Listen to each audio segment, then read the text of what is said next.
First dose lang ng Sinovac ang natanggap ni Aling Josefa.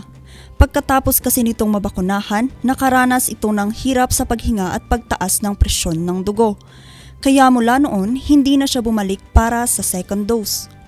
Noong una po ma'am, pinagbawal, pero ngayon, naintindihan naman po nila.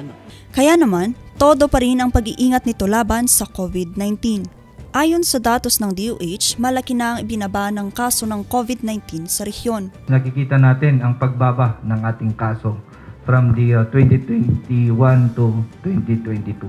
Sa tala ng DOH, mayroong 18 kaso ang lungsod. 11 dito ay asymptomatic to mild habang 7 naman ang moderate at critical cases.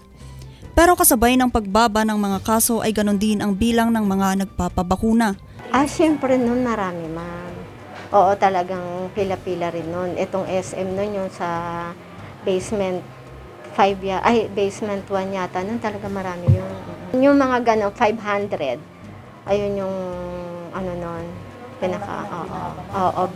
malaki na. Kasi nung parang nakakompleto sila first and second, parang medyo nag-stop rin yung mga tao. Yung mga talagang may kailangan lang talaga.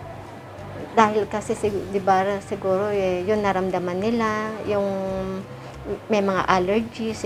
Ngayon kasi halos nasa 60 individual lamang ang naitatalang nagpapabakuna sa kanilang vaccination area kada araw kahit binuksan na ang vaccination rollout sa A3 population. Oo, basta 4 months, booster has na. Yung pwede na silang makakuha ng booster. Basta 4 months.